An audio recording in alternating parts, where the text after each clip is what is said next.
Item number 3 of the list drawn from Masechet Shabbat 127 is the mitzvah of Bikur Cholim. The noun Bikur is built upon the Bet Kuf Reish Shoresh, to inquire, to examine, to test, to visit, to criticize, to review, to censure. In the context of Cholim, individuals who are sick, then Bet Kuf Reish, to inquire about, and if possible, to visit the individual, would be the most appropriate Shoresh translation. As with Hachnasat Orchim, the mitzvah of Bikur Cholim is not expressly stated in the text as a mitzvah, but is drawn from the incident in Parashat Vayera, when 3 individuals traveling from point A to point B are invited into Avraham's tent for food, relaxation, and refreshments. We are told in Bereshit 18:1 that Vayera elav Hashem. Hashem appears to him, to Avraham, be'elonei Mamre, in the location identified as Elon Mamre.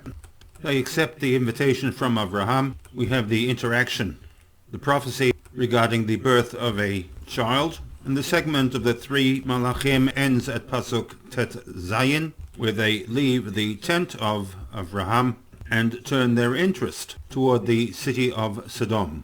What is most puzzling is the opening pasuk to this perek, Vayera elav Hashem be'elonei Mamre, in that there is no follow-on from this appearance of HaKadosh Baruch Hu to Avraham. The first communication that takes place is in Pasuk Zayin, where on their way to Sodom, Hashem grapples with the issue as to whether or not he should inform Avraham of what he is about to do to the Sodomites.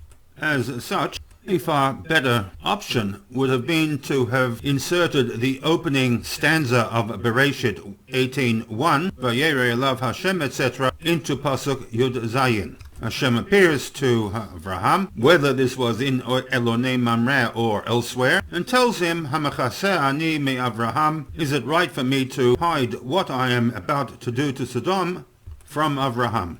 In this way, Bereshit 18 would begin with the fact that Avraham was Yoshev Petach al-Ha'el at the hottest part of the day. It would seem that Rashi addresses this textual anomaly under the heading of Vayera elav. He writes Levaker et hacholeh, thereby providing a justification for the inclusion of the statement that Hashem appeared to Avraham. The purpose of this revelation was to fulfill an obligation of Bikur Cholim. And Rashi quotes from the Gemara based upon a statement of Rabbi Chama bar Chanina that this took place Yom Shlishi Lemilato Haya. It was day 3 since Avraham had undertaken to fulfill Hashem's commandment of Brit Milah. Ba HaKadosh Baruch Hu came, revealed himself to Avraham, B'sha'al B'shlomo, and inquired of his welfare, as to how he was coping with the operation. The link between the mitzvah of Bikur Cholim and Bereshit Perek 18 is justified in light of the fact that the central theme of Bereshit 17 is the entering into a covenant with HaKadosh Baruch Hu through the observance of the mitzvah of Brit Milah. And if one reads into Rashi some information, it is that HaKadosh Baruch Hu allowed Avraham to recuperate for 3 days, and only then initiated the Bikur Cholim.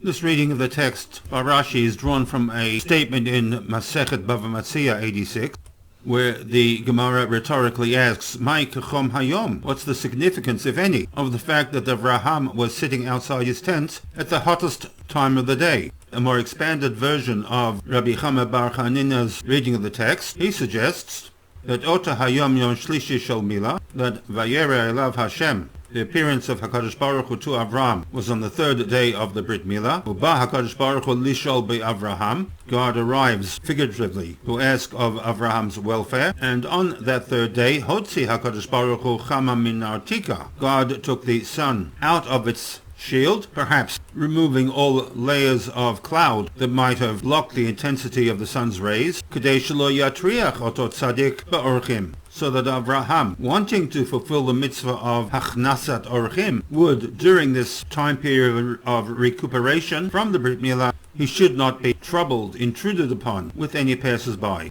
The wash-up of all of this is that the opening statement of Bereshit 18:1, Vayera Elav Hashem be'Elonim Mamre, informs us in a rather indirect way of the mitzvah of Bikur Cholim. If HaKadosh Baruch Hu fulfilled this obligation, then all the more so would we human beings be obligated to follow in this path.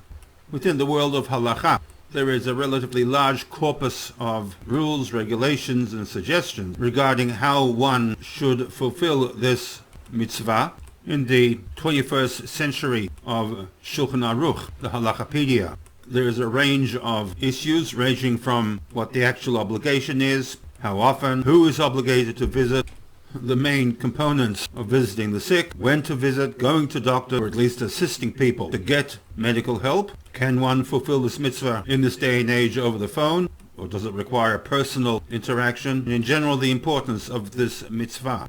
In very general terms, the primary aspects of this mitzvah are to see what the sick person needs, to have the person's friends and acquaintances interact in a pleasant manner, and also, depending on the seriousness of the situation, to pray for the recovery of the patient.